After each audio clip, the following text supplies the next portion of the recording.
let's go through the Southern Ruins walkthrough. Quite a lot to get through in here, kind of long as well. To start with, we're going to want to interact with the giant rock. This is going to give us the ability to attach ourselves to items and enemies within the game. We'll have a little bit of a tutorial here, but all you'll need to do is just drag it into the void, drop it down. You can do this to enemies as well, which is kind of funny. Stand on the platform and then we can get on through the door.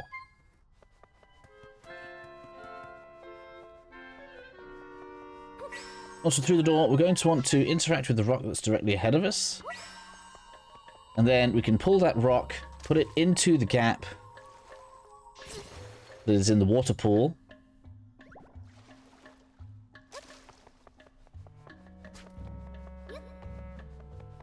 Which will allow us to reach the door at the top of the stairs, save us coming back for this later.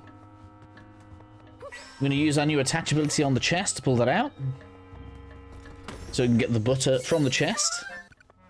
And then we can return to the previous room, where we can then head on down the ladder, which is in the center of the room, which we'll see right here.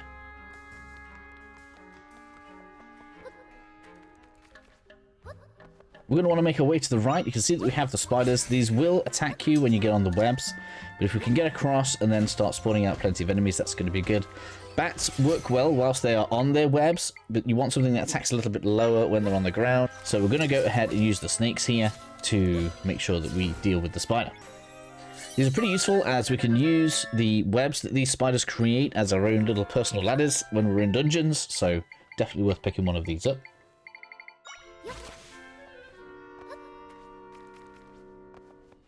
And we can use that right now, attach it to the web that's just above so we can reach the chest. We can see the top of the screen.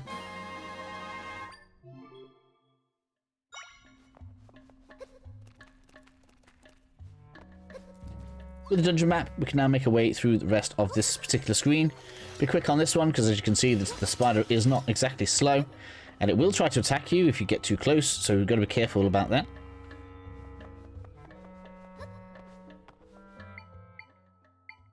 In the next screen then, you probably could make your way up to the first platform, but we're going to choose to make a bed bridge instead. Just seems slightly quicker to do it that way. I'm sure they probably intended for you to use the spider, but that's what we're going to do. In the next screen, there's actually an Ignazol in here. I'm going to choose to spawn some rocks, just throw them at the enemy. Just because a lot of the summons that we get seem to take a lot of damage from it, so we're just going to throw rocks and put that flame out. Shouldn't be too difficult. This is a good opportunity to get one if you don't already have an Ignazol, as I don't think the cave that it spawns in is required for progress, but it's not hard to find, so it just double checks that you have in fact got the Ignazol, which is useful. Heading up to the top then, you can see we're going to go up the lift.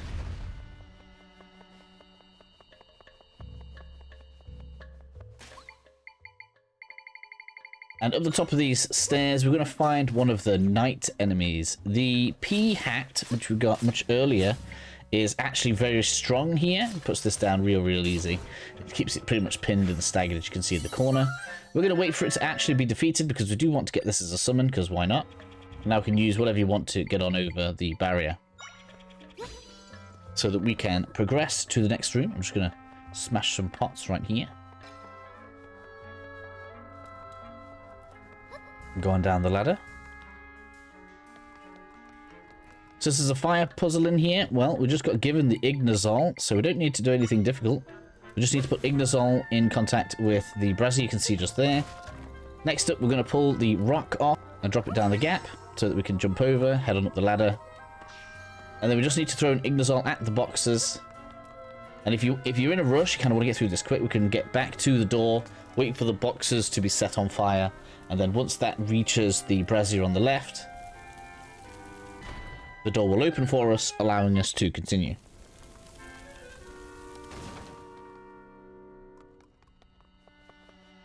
This brings us to fast travel point. We shouldn't need to fast travel anyway right now. To progress in this room, we need to pull the shield off of the knight. And that will open the door so that we continue going north.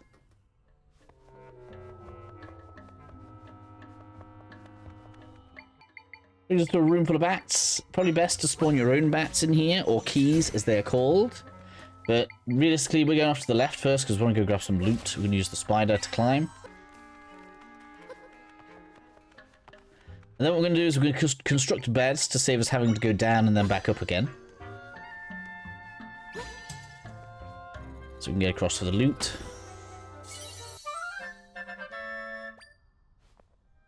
And then we can construct some beds to head on back over.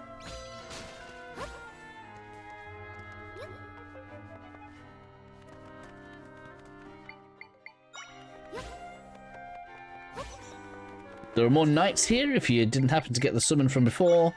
There's not really too much value in waiting around to defeat them, but it's up to you guys if that's what you want to do. Heading up the long staircase, and this is going to take us to a mini-boss of the area, which is Dark Link. Alright, and so the best way to beat Link is to go onto the right-hand side and spawn a bat at each of the gaps. So you just kind of want to go up, down, up, down. And this is going to let the bats attack him from multiple directions, which is what you need to do. There'll be occasions where he might stand there resting, at which point you want to make sure that you have got the maximum amount of bats out so that they're doing the most damage. Obviously, if he starts patrolling back around, we can just go on the other side. Eventually, he'll come back to a more favourable side for us. But we basically just want to keep him ambushed because his shield makes it very difficult for us to damage him. So we are going to completely abuse the ability to have all of these little light attacks going out from all of the different directions. There are 2 phases to this fight. We should be closing in on the 2nd phase by now.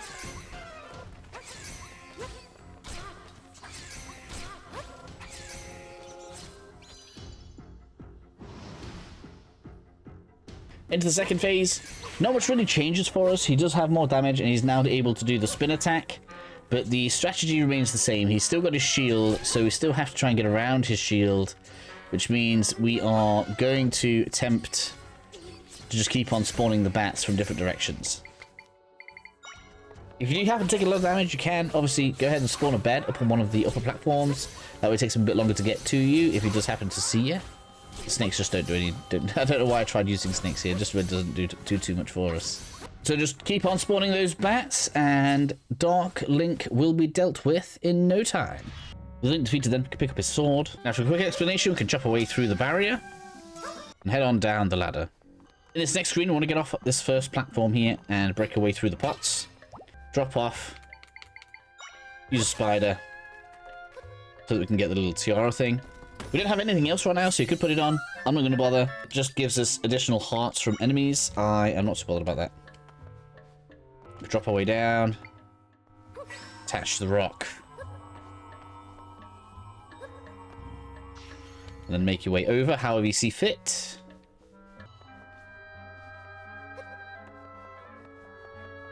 So they can move on to the next screen.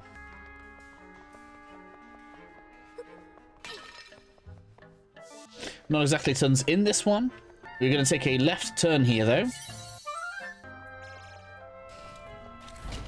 And through here, the game's going to show you the trick anyway.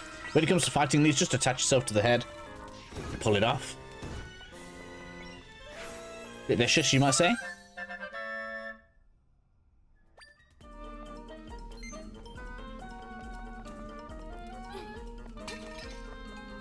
Do the same straight through the barrier, so we don't need to actually chop our way through there.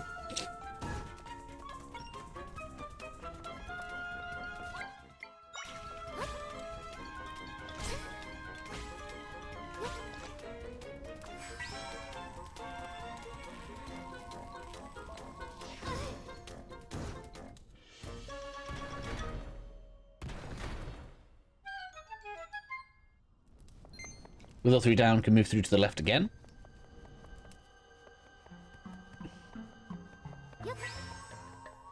Just going to move up the ramp like so. Drop down. Pull it forward. Nice and quick. I could have done that a little bit slower, but you can see the direction you kind of need to move in to get that done.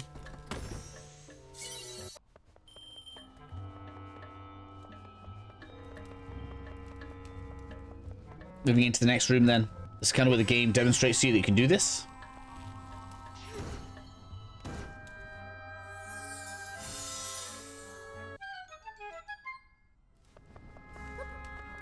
And then we can unlock the chest.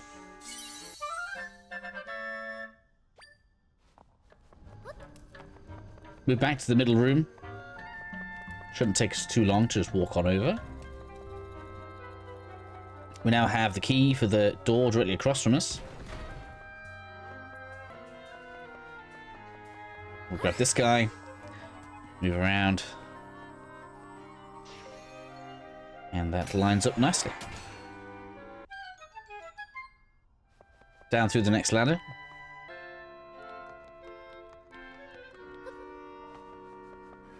And here we're going to get demonstrated that we can now attach ourselves to objects as well as bind objects to ourselves, if you get what I mean.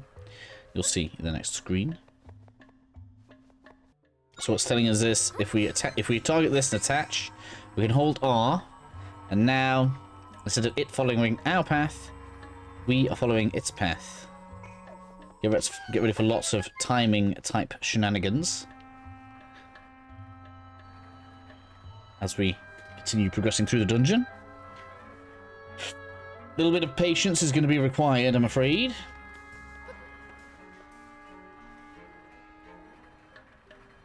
So we're going to get on here. Get as far over to the side as you can.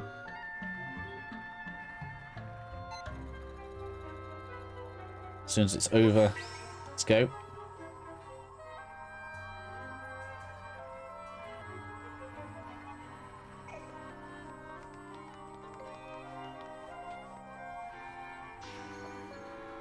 Come back here, you! Then we can take a ride to the other side.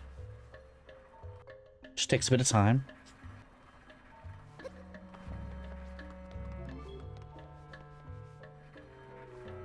Exactly the same thing here.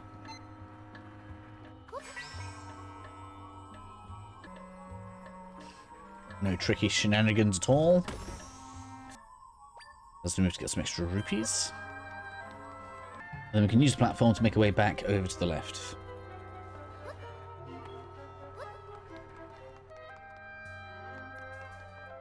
Final puzzle, we'll start around here. I think it's this one. The bed out. Bed on top of the bed. Grab this.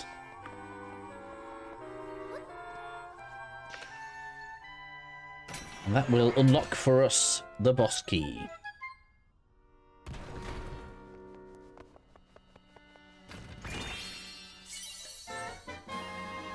All done.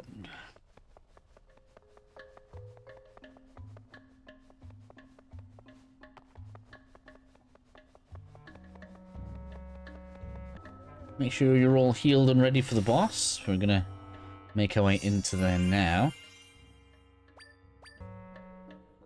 Take a save as well, just in case I need it. This is going to be the Seismic Talos. Something like this.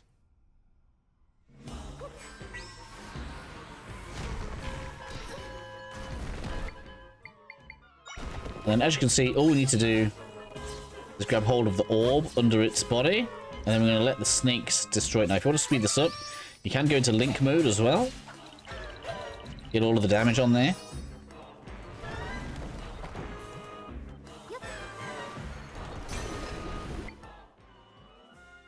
So when it comes to this phase, if you want something that'll be able to attack the orb, you can just go ahead and put the keys out. Just keep them on the opposite side. They will continue to do damage to it.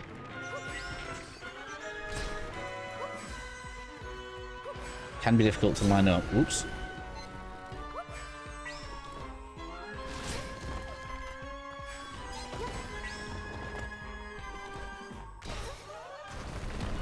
Again, 3 snakes when it's in orb mode, just because these will do pretty good damage.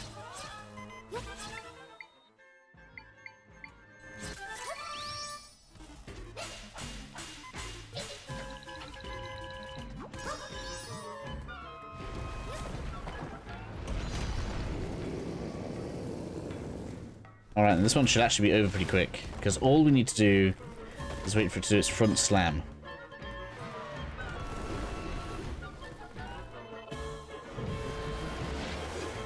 Alright then.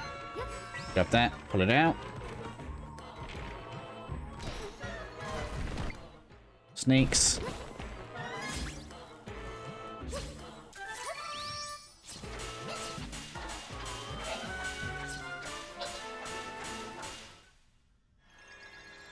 And that is going to be the end of the boss battle.